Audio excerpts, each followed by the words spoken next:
Hey, welcome to The Explainer. Today, we're diving into a fascinating book called Primed to Perform.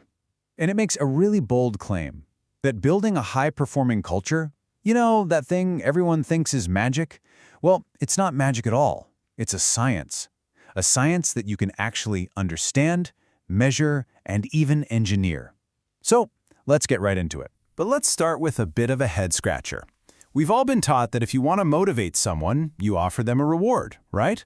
More money, better results. Simple. But what if I told you that's completely backward?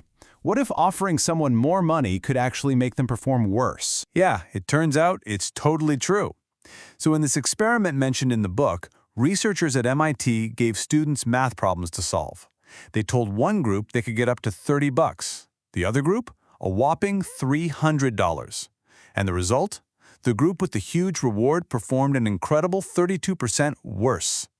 So what on earth is going on here? Okay, to solve that puzzle, we've got to dig deeper. We need to understand the fundamental why behind what we do.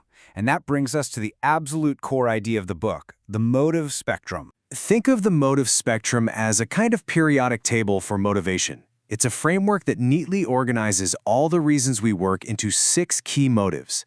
And this is the scientific key that unlocks that whole mystery of why a bigger paycheck can sometimes lead to a big failure. So the spectrum is split right down the middle. On one side, you have the direct motives. This is the jet fuel for high performance, because they're tied directly to the work you're doing. On the other side, you've got the indirect motives. This is like sludge in the engine. They're disconnected from the work, and they usually just slow everything down.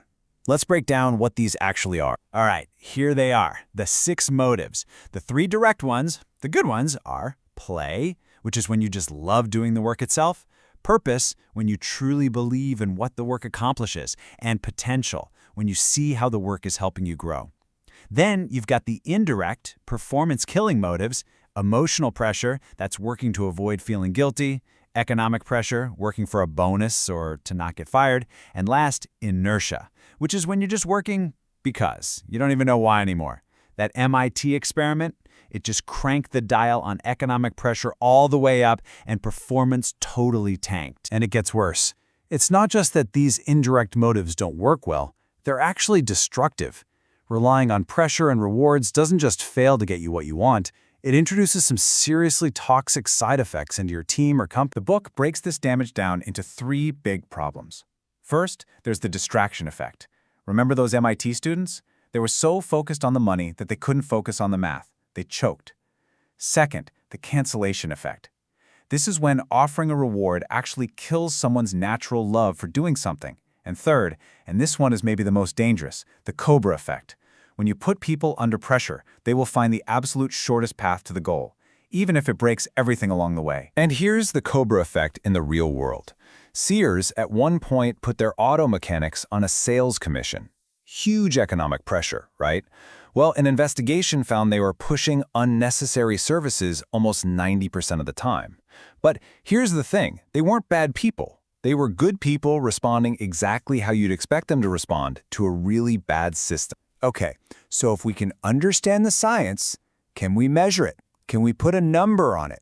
The authors of Primed to Perform argue, absolutely yes. They created a way to actually quantify the strength of a culture, turning all that magic of motivation into cold, hard data you can manage. It's called the Total Motivation Factor, or TOMO for short. And the formula is actually pretty simple.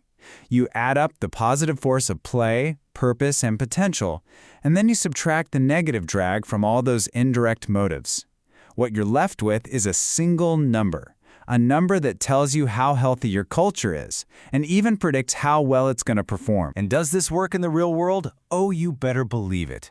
The authors went and measured the TOMO score for employees at Southwest Airlines, a company legendary for its great culture. And just look at this. Southwest score is just worlds apart from its competitors. It's not just a nice feeling they have over there. It is a measurable strategic weapon. A 14-point advantage. Just let that sink in for a second. In the airline industry where everything is basically the same, the planes, the routes, the prices, Southwest's biggest competitive edge is its culture. This is the science in action, right here, boiled down to a single, powerful number. So what's the big takeaway from all this? Building a fantastic culture, it's not about beanbag chairs or free snacks. It's about systematically building the why.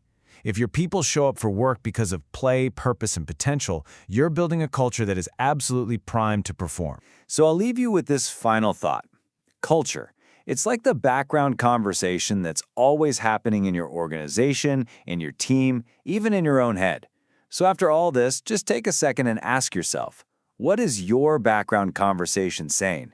Is it creating pressure or is it creating play? Thanks for watching.